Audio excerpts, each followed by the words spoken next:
right? We've studied exercise, water, and now today we're going to move on, and we're going to look at air. The strength of the system is in a great degree dependent upon the amount of pure air breathed. Not just any kind of air. What kind of air, everyone? Pure air. Air is the free blessing of heaven, calculated to electrify the whole system. Of course, it can only electrify the whole system if it is what? If it is pure. If it is stale, indoor air that's being recycled, breath after breath, day after day, this is not the kind of air we're talking about. Where do you find pure air? You have to go outside, right? And maybe not even just outside in major cities. The air there isn't even so pure. You have to be more around some trees, around some country setting. If not country, at least some good greenage around to revitalize that air. The air outside is so much of a greater benefit than indoors. And work performed in the open air is tenfold more beneficial to health than indoor labor. So when we're able to work outside, it strengthens the body. Breathing this pure air charges the blood with oxygen, sending it throughout your body, giving you energy, giving you life, giving you health. So working outside would be far more beneficial than working indoors. So this reference kind of helps us understand some ideas that we might get in exercise. You know, if we exercise, it's be far better to exercise outside. Going for walks, jogging, biking, swimming outdoors would be better for you because you have more lively air than indoors. You know, it's okay to go to gyms and to work out. This is better than not doing anything. But when you're inside a gym and you're with a lot of other people panting and breathing, you're really breathing a lot of recycled air, and the air is not so pure, not so fresh. Far better if we can be outside. So maybe even sometimes you see these gyms that are more outside to at least have that fresh air. You would even get more benefit and more strength in your workouts by breathing that fresh air. Also, breathing fresh air helps with digestion and sleep. Pure fresh air excites the appetite, renders the digestion of food more perfect, and induces sound, sweet sleep. I don't know if you've noticed the days that you've been out, maybe you've gone on a long hike, you've been outside working a lot. Aren't those nights a much better sleep? You can almost sense, I think I'm going to sleep good tonight. I've been outside a lot. I've been, breathing a lot of that air. It just tells you something. I'm doing something right here. The more we get outside, the more healthy we will really be. But the challenge is indoor air and poor ventilation. This is a major thing that we're going to always be struggling with. But notice, let's look at a couple of references of how important it is to have ventilation in our homes and in our buildings that we're in. Many families suffer from sore throat, lung diseases, and liver complaints brought upon them by their own wrong course of action. They keep their windows and doors closed, fearing they will take cold if there is a crevice to let in the air. They breathe the same air over and over until it becomes impregnated with the poisonous impurities and waste matter thrown off from their bodies through the lungs and through the pores of the skin. So when we're inside and we're breathing, even as we're sitting here right now, we're breathing, our lungs are actually expelling out impurities into the air. And we are breathing, rebreathing these impurities. Even the sweat in our pores put off impurities that find themselves in the air. So the longer we're in a room together, breathing and not having windows open with fresh air can re-energize that air. The worse it gets and the more tax it brings upon the system. Some people, they're afraid almost of having any fresh air. They think, oh no, it's cold outside, keep the fresh air out. I'm going to get sick. But in fact, they're the ones that are getting sick. They're getting the sore throat. They're getting lung issues because they're not breathing fresh air. Very interesting. Neglect of proper ventilation is responsible for much of the drowsiness and dullness that destroy the effect of many a sermon and make the teacher's work toilsome and ineffective. Wow. I've been in many churches. I felt that way, right? You sit in church and you feel kind of drowsy. It just feels stale. It feels warm, and the windows are all shut. This is how this would be the results of feeling. You feel drowsy, or if you're in the classroom and you're breathing the same air over and over again, you start getting sleepy. You start getting drowsy, and so it's harder to pay attention. You start drifting. You're struggling to stay awake. So if we want to get the most out of our classrooms, if we want to get the most out of our church services, and we might consider even board meetings where we have important decisions to make and different committees that we sit in and so forth, at work and whatever. If we want to get the most out of our brain and out of our bodies and most out of our thinking, we have to have fresh air. But what if it's cold outside? Does that mean that we just keep it out? I know it's costly if it's cold outside. And that doesn't happen maybe too much in Florida, but it gets cold in other parts of the country a lot more. Just because it's cold, do we keep them shut all the way? No. Well, we have to also pay to heat the place, so there's a real balance there you're trying to find. But we need to find ways and at least have a crack open or some windows, some time that you can re-energize the air inside.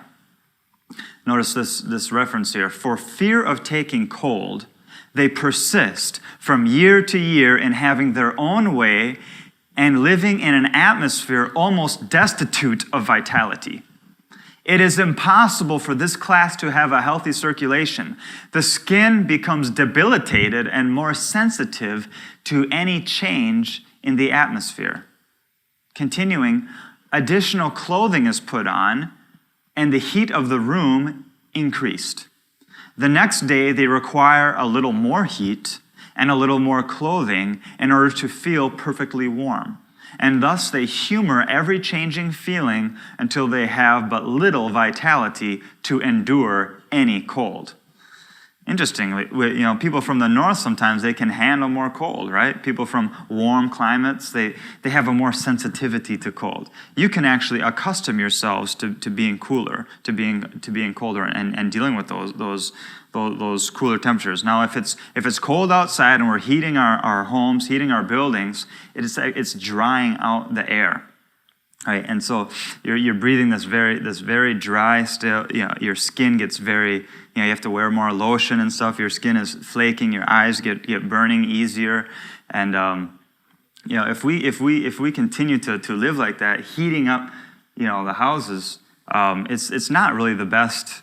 To have a hot. I really hate going into some homes that are like more than 72 degrees. Some homes are like 73, 74, 75 degrees, and it's just so stale in there. I almost don't even want to breathe. You can tell there's no fresh air in there at all. We should keep the temperatures more moderate and even on the cooler side, and not baby ourselves so much every time we feel a little bit of chill to crank up the heat. You're saying here, if you want to just keep cranking up the heat, you're going to actually lose your sensibility to endure any cold. You can actually accustom yourselves to being cooler. And if we keep our houses even a little below 70, it's actually healthier. It's healthier for the body. It's healthier for the mind. Let a little cool air come in there. Let's continue this reference. Some may inquire, what shall we do? Would you have us remain cold? And then here's the counsel. If you add clothing, let it be but little, and exercise, if possible, to regain the heat you need. If you positively cannot engage in active exercise, warm yourself by the fire. But as soon as you are warm, lay off your extra clothing and remove from the fire. Next. If those who can would engage in some active employment to take the mind from themselves, they would generally forget that they were chilly and would not receive harm. You should lower the temperature of your room as soon as you have regained your natural warmth. For invalids, those who have feeble lungs, nothing can be worse than an overheated atmosphere. Nothing can be worse. For people that are overcoming a respiratory illness, a cold where you have congestion in the lungs, or you're sick and you're in bed, to just lay there and crank up the heat and close the window is the absolute last thing to do. Of course, you don't want to chill yourself, but you need to, if you're laid up in bed, it's better to cover yourself and open the window so this draft of cool air is crossing a past you, so you can just breathe in some good inhalations of some warm, of some fresh air. Very important in the treating of the sick. So here she mentions exercise. When we're very sedative and we're sitting a lot and not doing very much, the blood tends to congest inside the body, and the circulation is not vibrant to get out to the surface of the skin, to get out to the extremities. So we feel chilled. The reason why we're chilled is not because we're in a cold room, is because we don't have good circulation. So what I'll do instead of cranking up the heat, I'll start doing some exercises, because usually I might be getting a little drowsy along with it. So if I do some exercises, circulation starts pumping, blood starts getting back to the surface of the skin, and I feel warm. How about if you leave the home, it's cold outside, so you bundle on some clothes and you start doing some exercise. You're going for a jog, you're going for a walk, and you're out there for at least 20 to 30 minutes. When you come back into the house, how does it feel? It feels hot, right? You go inside and you're like, whew, I didn't know it was so hot in here. Did somebody turn up the heat? Well, nobody turned up any heat, but you got heated up, right? So when you do a little exercise, when you're more active and you're doing some things, you will be able to be in a cooler temperatured room. So let's be careful not to always want to crank up the heat. Let's try to keep some fresh air, especially when we're sleeping. We should not sleep in rooms that have closed windows. We should have those windows cracked open. If you're heating the rest of the house and you're worried about paying for it, what I'll do, I'll close my bedroom door so it's close to the rest of the house, and I just open up the window. No matter how cold it is.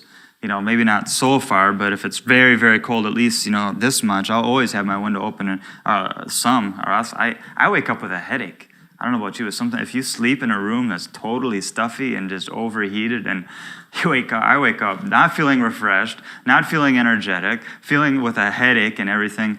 But when I wake up with a room that's cold and crisp and it's got fresh air, I feel more energized. I feel like I've rested a lot better. How about you? You feel that? So let's be more conscientious about it, especially for those that are sick, and when we're treating those that are sick, or when we're helping those that are sick. Notice this reference.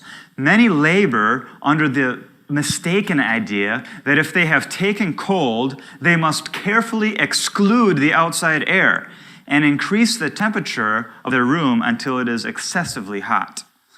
The system may be deranged, the pores closed by waste matter, and the internal organs suffering more or less inflammation because the blood has been chilled back from the surface and thrown upon them. At this time, of all others, the lungs should not be deprived of pure, fresh air. The time that we're sick, the time that we're laying in bed, of all other times, this is the last time. But this is sadly what not only many do in their homes, but what do we find in the hospital? Do we find the windows open and fresh air blowing in? No, right? You find windows that are sealed shut. You can't even open them if you wanted to. And so we put our sick in these rooms with no fresh air, no sunshine, no outdoors, and they just lay in bed and hope to soon get better. Let's continue this. If pure air is ever necessary, it is when any part of the system, as the lungs or stomach, is diseased. Judicious exercise would induce the blood to the surface and thus relieve the internal organs. Brisk, yet not violent exercise in the open air with cheerfulness of spirits will promote the circulation, giving a healthful glow to the skin and sending the blood, vitalized by the pure air, to the extremities. So again, we've already mentioned the need of exercise for those that are sick. Again, here another reason for that is that fresh air. Bring them outside. Help them to. You don't want to be chilled. You don't want to get cold, or you may increase your problem. But with enough clothing, bring them outside. Of course, here in Florida, you don't have to worry so much. Just bring them outside. At Wildwood, we have each of our guests' room has a sliding door. So everyone can immediately just go right outside to a little porch area. And if someone is so sick that they can't even get out of bed, because we have a hospital at Wildwood as well. It's a licensed hospital with Georgia. It's a small natural remedy hospital with 13 beds. And we will actually take the hospital bed and push it outside, the whole bed. So they just get to sit out there and they get fresh air, they can get a little sunshine, and it makes them happy. They can just be outside for a change. They can see some birds, they can see some flowers, they can just be outside a little bit. But if maybe we could get them in a wheelchair and walk, they're not getting much exercise, but at least they're getting some fresh air. Or if they have enough strength, whatever they can manage, we try to get them outside. If people would just get outside more, they will recover from their problems. Many people just need to get to the country. Just bring them into a different environment, and suddenly their problems just start going away. God seemed to design us to be more outside more. And I know, I used to always get a pretty good cold every winter, and I have an indoor job now. And the man in hydrotherapy, Earl Qualls, this man was trained at Loma Linda way back, decades back, when Loma Linda's hydro department was like really thriving. And he's in his 80s now. And when he sees me get sick, he said, "So, James, have you been outside working lately? Or have you been inside with that computer too much?" And I know right away, I was like, yeah, no. I mean, anytime I've been overworking, inside too much of the day, hardly ever getting outside, especially in cold season, that's a time where we're definitely more susceptible. At least we should try to get outside 2 hours out of the day. Just being out there, not even if you're exercising the whole time, but just be outside in the fresh air, in the sunshine, and exercising when we can. Now, another problem that we have is not only not getting fresh air, but how we're breathing. It's very important to breathe properly. Air is so important. We know it because we can go weeks without food, we can go days without water, but we can only go minutes without air. Air is extremely important for the human body, and we need to even be conscientious of how we are even breathing. This is the ABCs, right? This is the 1, 2, 3 of taking care of our bodies. First of all, we just got to learn how to breathe. Deep breathing is very much needed. Stomach, liver, lungs, and brain are suffering for want of deep, full inspirations of air, which would electrify the blood and impart to it a bright, lively color, and which alone can give it pure and give tone and vigor to every part of the living machinery.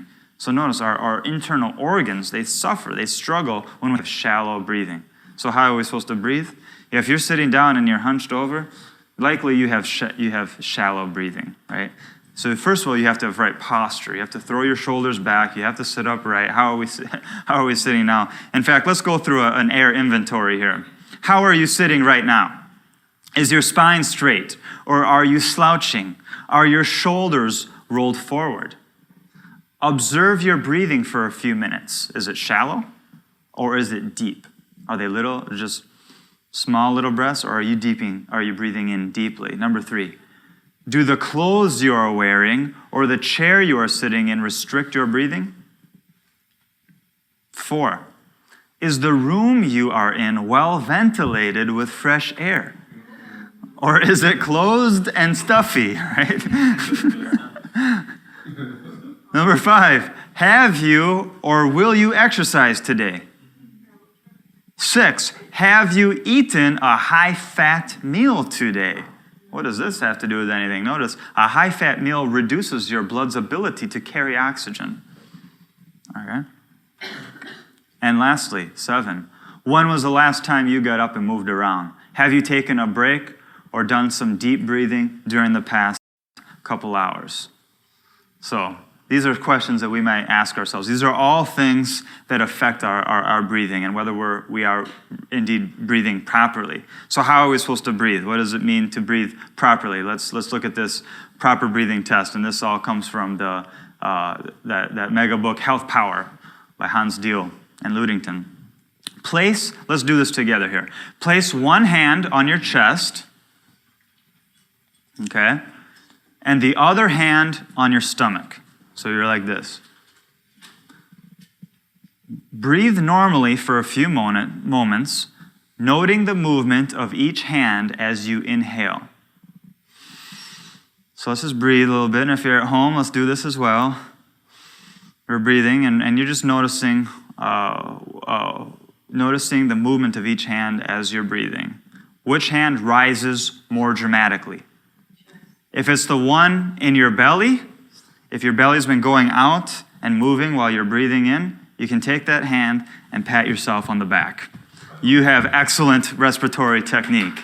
But if it's the hand on your chest, you're not breathing properly. I'm sorry.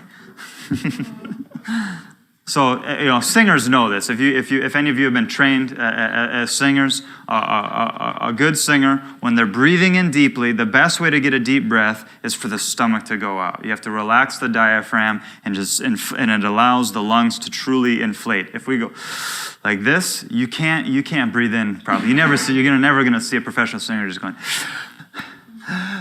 like this, with moving their shoulders up and down. It's not like that. It's more. Stomach just goes out, diaphragm relaxes. This is actually how we should breathe all day long. Unconscientiously, the stomach should just relax. When we breathe in, the stomach should go. When you see little babies, look at a little baby in a crib. They naturally know how to breathe. When they're breathing, the stomach just goes. You see their stomach going in and out, right? You don't see babies trying to get expand their rib cage. This is not where you're finding the room, right? Your rib cage is not so easily to expand. Your stomach, breathing in and allowing the stomach to go out actually gives the lungs the space to breathe in deeply for that oxygen to get in nice and deep into the lungs. This will vitalize the blood, especially, of course, the air's got to be good. We need to be in the fresh air as well, or allowing fresh air in our rooms. Okay, so air also. It seems very simple, but it's something that we often are not doing so good. And this will help us to prevent for colds, for flus, for different sicknesses. Okay, let's move on to our next law of health here.